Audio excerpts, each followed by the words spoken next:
Hello friends, welcome to Fathima Samayal. இன்றைக்கி ஃபாத்திமா சமையலில் மொச்சக்கொட்டை குழம்பு அது எப்படி செய்கிறது அப்படின்னு பார்க்கலாம் எப்படி செய்கிறதுன்னு. இது ரொம்ப ரொம்ப டேஸ்டியாக, சுவையாக, மணமாக ரொம்ப டேஸ்டியாக இருக்கும். சாப்பிட முடியலைன்னா கூட இந்த குழம்பு இருந்தாக்கா நம்ம சாப்பிட்றலாம், அந்த அளவுக்கு டேஸ்டியாக இருக்கும். இது வச்சு பாருங்கள். இப்போ வந்து எண்ணெய் ஒரு 4 டேபிள் ஸ்பூன் ஆயில் விட்டுக்கோங்க. அதில் மொச்சக்கொட்டையை நம்ம கழுவிட்டு ஒரு தடவை கழுவிட்டு அப்புறம் போடுங்க. இப்போ வந்து இது ஒன்று வெடிக்க ஆரம்பிக்கையில் செவக்க ஆரம்பிக்கும். அப்போ ஒன்று வெடிக்கிறப்போ அந்த மொச்சை வெடிக்கும் போது ஒரு 1/4 ஸ்பூன் வெந்தயம், 1 ஸ்பூன் ஜீரகம், ஒரு 1/2 ஸ்பூனு கடுகு இதை போட்டு அதோடு சேர்த்து வறுத்துருங்க. அந்த மொச்சையோடு சேர்த்து வருங்க. இது ரொம்ப வாசனையாக வரும். அப்போ வந்து ஒரு 2 தக்காளி அது கூட சேர்த்து இதை வறுத்துக்கலாம், வதக்கிக்கலாம்.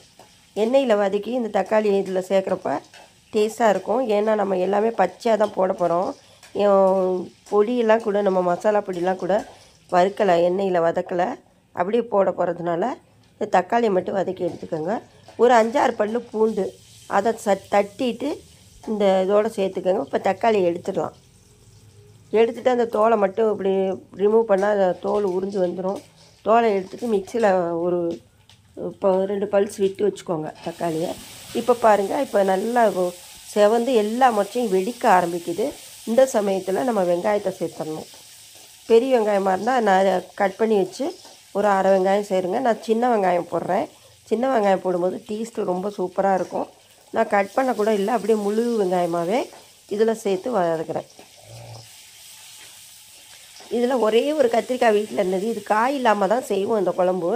இன்றைக்கி பார்த்தேன், ஒரே ஒரு கத்திரிக்காய் இருந்தது. சரி, அதை போட்டுருவோம் அப்படின்னு அதையும் கட் பண்ணி அதோடு அந்த மொச்சக்கொட்டையோடு போட்டுட்டேன்.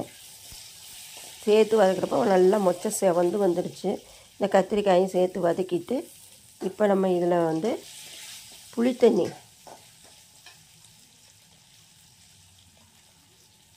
ஊற்றிக்கணும். புளி ஒரு எலுமிச்சங்காய் அளவு எடுத்து இது கரைச்சி வச்சுருந்தேன். அதை இதில் கரைச்சி ஊற்றிக்கலாம்.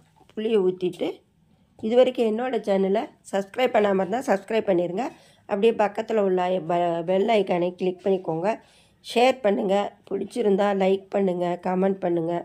இப்போ இது வந்து குழம்பு நல்லா கொதிக்கட்டும். கொதிச்சிட்ருக்கு. இப்போ இது கூட நம்ம வந்து தக்காளி அரைச்சி வச்சுருக்க அந்த 2 தக்காளி அரைச்சி வச்சுருக்கோம்ல, அதை இதில் இப்போ போட்டுடலாம். இது ரொம்ப ரொம்ப சூப்பராக இருக்கும் நம்ம சாப்பிட்றதுக்கு. ரொம்பவே வெறும் சாதத்துக்கு ரொம்ப சூப்பராக இருக்கும். நீங்கள் சாப்பிட்டு பாருங்கள். இப்போ வந்து இந்த தக்காளி இதோட சேர்த்துடலாம். இப்போ நல்லா தக்காளியோடு சேர்த்து அது கொதிக்கட்டும். இதில் வந்து இப்போ நம்ம மசாலா பொடியெலாம் சேர்க்கணும். குழம்புக்குள்ள பொடி எல்லாத்தையும் சேர்க்கணும். நான் ஒரு 4-5-6 பலா விதை இருந்துச்சு, அதையும் க்ளீன் பண்ணிவிட்டு அதோடு சேர்த்துட்டேன்.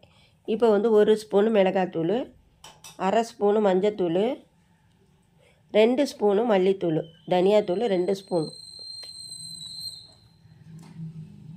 இது போட்டு 1 ஸ்பூனு ஜீரகத்தூள் சேர்த்துக்கோங்க. ஜீரகத்தூள் போடும்போது ரொம்ப சூப்பராக அந்த ஃப்ளேவர் வந்து அந்த வாசனை ரொம்ப நல்லாயிருக்கும். நீங்கள் செஞ்சு பாருங்கள், போட்டு பாருங்கள். இப்போ இதுக்கு தேவையான அளவு உப்பு இது போட்டு நல்லா குழம்பு கொதிக்கிட்டு நம்ம மூடி வச்சிடலாம். இப்போ உப்பு புளி கரெக்டாக இருக்கான்னு இப்போ பார்த்துக்கோங்க ஒரு வாட்டி. கரெக்டாக இல்லைன்னா கொஞ்சம் புளி சேர்க்கணுமா உப்பு சேர்க்கணுமா கொஞ்சமாக சேர்த்துக்கலாம். இப்போ இதை மூடி வச்சிடலாம். மூடி வச்சு நல்லா கொதித்து வெந்துட்டுருக்குது. நல்லா வெந்துருச்சு பாருங்கள். இப்போ இதில் வந்து நான் கொஞ்சம் தேங்காய் அரைச்சி இதில் விடுறேன். நல்லாவே மொச்சை அந்த கத்திரிக்காய் எல்லாமே நல்லாவே வெந்துருச்சு. அதுக்கப்புறம் தான் நான் வந்து தேங்காய் விட்டேன், வெந்ததுக்கு பின்னாடி தான். இப்போ உப்பெல்லாம் என்ன எப்படி இருக்குதுன்னு பார்த்துக்கலாம். நல்லாவே வெந்துருச்சு பாருங்கள். கத்திரிக்காயும் வெந்துருச்சு, மொச்சையும் சாப்பிட்டு பார்க்கணும். மொச்சையை சாப்பிட்டு பார்த்தா தான் வெந்துருச்சான்னு தெரியும். நல்லாவே வெந்துருச்சு. இப்போ இதை அப்படியே சிம்மில் வச்சுருங்க. பெருசாக வைக்கக்கூடாது அடுப்பு. அப்படியே தேங்காயை ஊற்றிட்டு அடுப்பை அப்படியே வச்சிடணும். வச்சு ஒரு 2-3 நிமிஷத்துக்கு அப்புறம் நம்ம எடுத்து சாப்பிடும்போது ரொம்ப சூப்பரான ஒரு மொச்சக்கொட்டை குழம்பு, ரொம்ப ரொம்ப டேஸ்டியான ஒரு குழம்பு இது. நீங்கள் செஞ்சு சாப்பிட்டு பாருங்கள், ரொம்ப நல்லாயிருக்கும். இது அடுத்து நான் நல்ல ரெசிபியோடு வரேன். இது வரைக்கும் என்னோடய சேனலை வாட்ச் பண்ண எல்லாருக்கும் தேங்க்யூ சொல்லிக்கிறேன். தேங்க்யூ.